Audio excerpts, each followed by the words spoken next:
You're listening to 834's award-winning podcast, The Happy Hour Hustle. We offer listeners the chance to experience the musings, or ramblings depending on how many glasses of wine she's had, of the one and only Kimberly J. Bodie as she interviews notable clients, upstanding community members, and random passerby. Nominations and awards pending. All right, Ron. Cheers. Prost. Yeah. All right, so this is another edition of the Happy Hour Hustle, and we are talking to Ron Knipping from Rehmann Group, and we're going to talk about taxes, a very exciting topic. Oh, it's incredibly exciting. It is not that exciting, but what is very interesting is specifically the new tax plan, which I think has a lot of people confused. So we're going to talk kind of about that, hopefully give some insight into how it's going to affect small businesses, when some things are going to go into effect, what repercussions there might be, all that good stuff. But first, the really important question, what is your favorite drink? Tito's on the rocks. I know, I gave you New Amsterdam. You can't tell. Yeah, you can't. Okay, that's what I wondered. Why Tito's, though? Everyone loves Tito's. Is it because it's made in, Texas? Austin, Texas. Austin, Texas. Boom. I'm so informed. Why the name Tito? That's the guy's first name. Oh, really? But his second name is why most people like it. What is it? Beverage. It is not. It is. That's too. Not even true. Yeah. That can't be true. And the guy was a geologist, quit his job, and started making it out of his garage, literally. Oh, my God. Well, that's what I'm going to start doing now. Except my name's not that exciting, but... Yeah. Okay, what is your role at Rehmann Group? I'm a partner at Rehmann. Rehmann is about an 800-person CPA consulting firm, mostly in Michigan, some Ohio, and about 6 offices now in Florida. And you guys specifically, don't you have a whole division that serves small businesses? Right, yeah. And we call that ACT, Accounting, Consulting, and Tax. Okay. But the vast majority of our businesses that we work with are between $5 and $50 million in revenue. Yeah. We got a lot. And under 5, we got a good number over 50, but right. Our meat and potatoes is and a lot of those business. Could really also be small business too within that range. Right. So, okay, so my favorite topic ever, Trump. Just kidding. Yeah, you should probably drink for that. No, okay, so this tax plan, which is now passed, is very confusing. So I was doing some research on it before this podcast, and there's so much contradictory information out there. Like, oh, it's going to benefit small businesses, but wait, it won't benefit small businesses. And then there's all these terms like pass through and so. Give kind of an overview, if you can, which would probably be impossible because how many pages is this thing? Do you know? Oh, it's a bit more than the Bible. Oh my gosh! Well, that's fantastic. With the regulations and just as confusing as the Bible.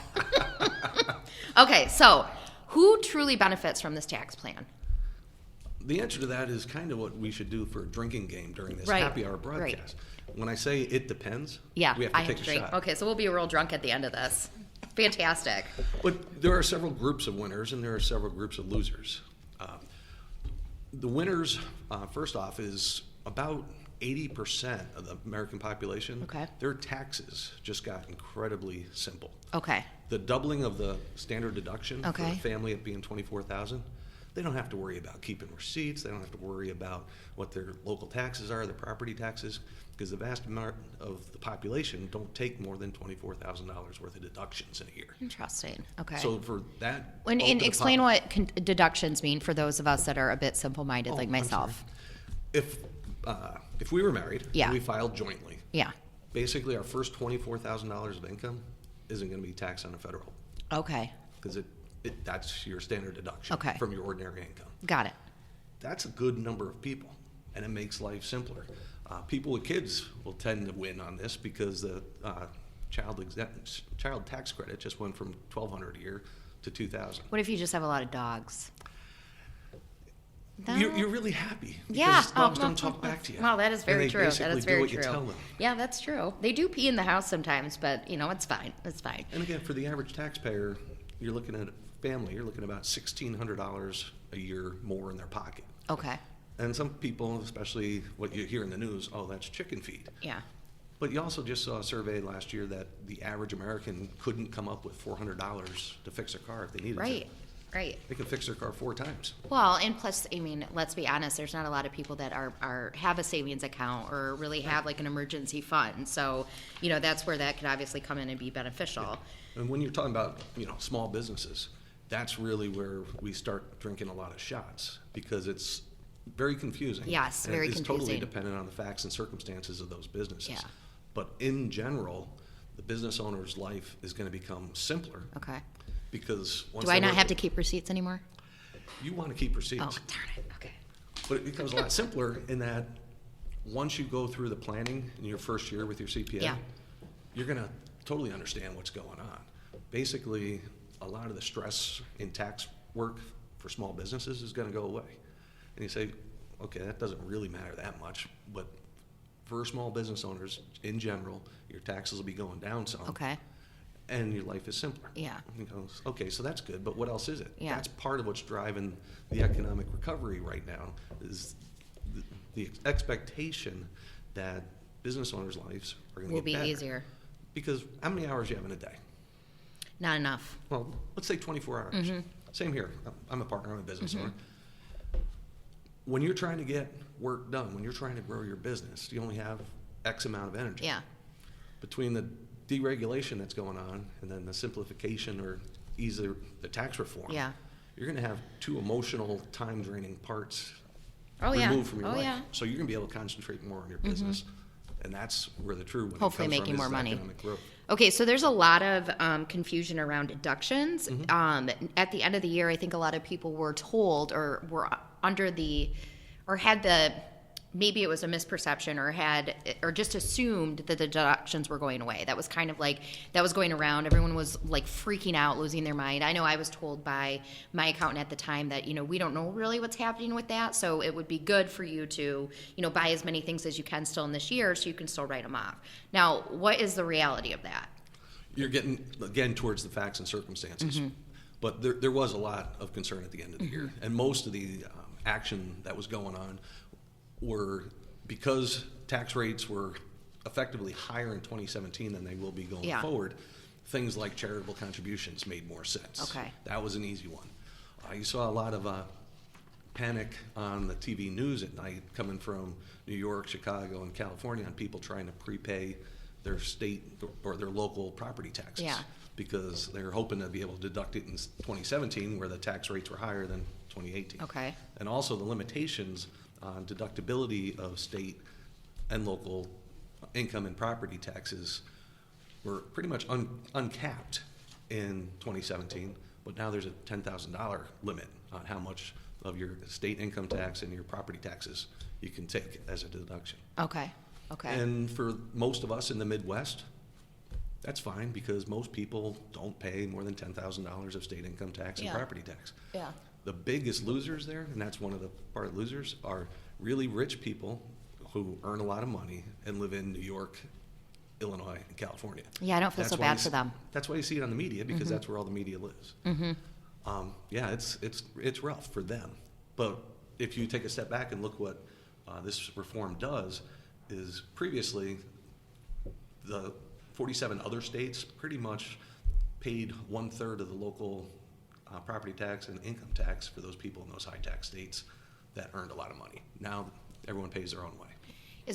Are we gonna have to change as a small business how we, how we report on our taxes or how we're like submitting our taxes or anything like that? I mean, does the process really change for us? It depends. I just took a shot, folks. And what it does is make things simpler. Like if you're under 25 million in revenue on an annual basis, you can do the cash accounting for pretty much everything. So you're not going to have to keep basically 2 sets of books. The flow through, most small businesses are what's called a flow through entity. Is that the pass through? They keep saying pass through and all this stuff I've read. Flow through, pass through. Okay. It's when you're an S corp or an LLC or sole proprietor. The other option is a C corp. Okay. So I'm an S corp. So let's talk specifically about me because that's most important. So what does that pass through mean? The company itself doesn't pay taxes. Okay. The owner of the company pays taxes. Yes. Well, depending on how much revenue passed through, you could be paying 40-45%. Right. And now with the flow through, pass through, however you want to call it, 20% of the business income will be exempted from income tax. Really? Business income, that doesn't include what would be called appropriate level of compensation. Okay. So say you're a plumber. Yeah. And you have a S corp, and as the owner, you're pulling in $300,000-$400,000 a year. Yeah. It's pretty good. That's a nice plumber. Yeah. That explains their rates. Oh yeah. We don't even talk electricians because that's a lot higher. Hey. But we love you guys, really. Yeah, we do. But right now, that whole nut is taxed at, say, 39%. Okay. Jeez. Well, what typically, depending on the facts and circumstances, you could look at the plumber. Yeah, he's probably, if he was being a plumber, earned about $100,000 a year. So you got $200,000 to $300,000 of flow-through income and $100,000 of a typical wage for that level. Okay. So the wage would be taxed as ordinary income. That extra money, that his reward for owning the business, would be that flow-through income. That 20% of that would be not taxed. So And then if you his follow rate that, goes you need to down drink from. more. Well, I did not, but I'm going to try and do the math, which I'm real terrible at. So it went down from 39% to 19. Is that the right math? Did I do the right math? No, sort of. The way I would look at it, especially if I was the plumber, if 20% of that $200,000 wasn't taxed, that's $40,000. And if I'm at the 25% Right. bracket, I just put another $10,000 in my pocket, which would typically go towards buying more equipment and Right. hiring more people. Or potentially hiring, yeah. And I think a lot of people right now, because there are so many conceptions about this plan, because everything I read is incredibly confusing. Like there will be an article, I've got a PBS article here, I've got a Forbes article, I've got the CNN, and it's a New York Times. It's like no one truly gets it. So that's got to make your job hard. I mean, how are you really interpreting all of this? Well, I think a lot of the negative press that you hear from is everyone sees the world from their viewpoint. Mm-hmm. If you're a high earner on the East Coast or West Coast, you just got, screwed, I think is the technical word, on your taxes, because all your major deductions went away and it's going to be expensive.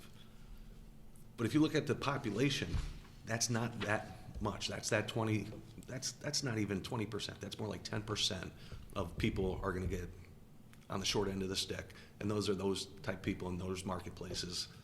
If you're looking at the rest of the country, again, well north of 80% are going to get a tax cut, and it's going to be simplified. For the business owners, part of the frustration might be that you're going to have to sit with your CPA and go through some planning, and you're going to have to pay for that planning. But my God, unless it's a very small minority, you're going to end up way ahead. Right. Okay.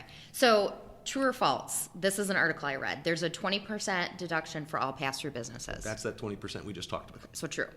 But true with a caveat of the business income, not the total. Okay. And then married individuals who own service-based businesses like law and accounting firms can only receive the 20% deduction if they make under $315,000 per year, $157,000 if single. Correct. Okay. But you say, okay, that's treating lawyers and accountants unfairly. Yeah. The amount of revenue lawyers and accountants are going to get in this year and in the next couple of years because of this law will dwarf that. Okay. The corporate tax rate will drop from 35% to 21%. Right. And that's where a lot of people are angry, because they feel like that's giving rich people a break. Well, I don't know if I want to get into the politics of it, but just the net effect, going from 35% to 21% on corporations, those are the C Corps we spoke about earlier, is going to get a lot more revenue into the economy. So they at the expense of the government. Right. So they say that, but I've also read that a lot of these corporations are now just buying back stock, which is just making them richer instead of reinvesting in their company and in doing hiring or stuff like that. And there doesn't really seem to be any sort of, I don't know, like nobody's really kind of monitoring that or ensuring that like this tax break is used how it should be. But I mean, you can't really make them. Yeah, because the way the tax break should be used is whoever owns the money gets to use it that way. There was just a survey put out by the National Association of Manufacturers, and over 54% of the companies that responded to it are going to either invest in more equipment or hire more people or get pay raises. Some of it, you look locally in the Midwest, Comcast, Fifth Third Bank, several other companies are giving everybody a $1,000 bonus. Yeah. That's, really? Yeah, that's Those are pretty good nice. companies. Yeah, that's pretty nice. Okay, so because this is obviously what you guys do, how are you educating your clients? Besides this very informative podcast that we're doing right now. Well, I'd like to say it depends, just because I'm a little thirsty. Because you just want me to take another shot? Fine. Right, but where it comes down to it really has to be face-to-face meetings, facts and circumstances of that taxpayer. Because you could be a plumber, and you could be a plumber, and you could have similar revenue and similar amount of expenses. Right. But depending on what your family situation or your life situation is, could be totally different answers. Okay. Right now, you go, okay, I'm a flow-through, I'm an S-corp. Yeah. Some companies, depending on how much revenue they're bringing in, might want to go to a C-corp. Okay. Some C-corps might want to go to an S-corp. What's the difference between because again, C-corp and S-corp? Flow-through, the S-corp is a flow-through. Okay. All the income gets taxed as the ordinary, the owner gets taxed as ordinary income. A C-corp is a business. There's taxes at the business level, and then there's taxes when the business pays the dividends. So it's pretty much a full employment act for CPAs to go through that. And what are because just so I know, when would you make that change from an S corp to a C corp? Are there certain things that you have to, you know what I mean? Like the business has to check whatever box?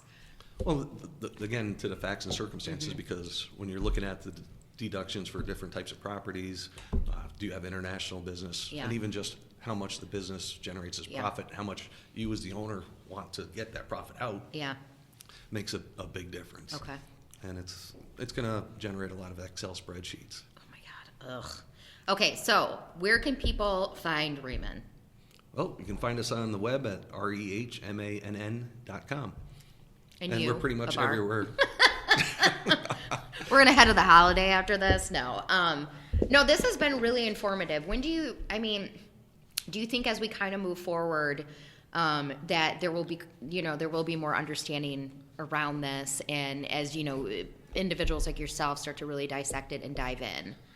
I think where people are going to start understanding this more is at the end of the year when we do taxes. Actually beforehand, because after about Valentine's Day, the regulations on how much withholding tax are going to change. So most people are going to start seeing $100, $200 more a month in their paycheck. Okay. And they're going to understand, hey, this isn't bad. And through the year, you'll see that. And also the economic development that you're seeing, the resurgence fueled by this will start impacting. But I don't think the full impact will be until next year around April when people file their taxes and go, wow, that's impressive when you see how much and I think more it's you're really getting. important too, that you have a very experienced accountant that you're working with, somebody like Rehmann that has a specific small business group, because you truly understand those businesses. And, I remember when I did it myself, which was terrifying, and also probably wrong, but, whatever. And I think that this really calls for those small businesses to truly invest in that expertise, because there's no way, our day job should not be trying to weed through, all of these, the tax plan.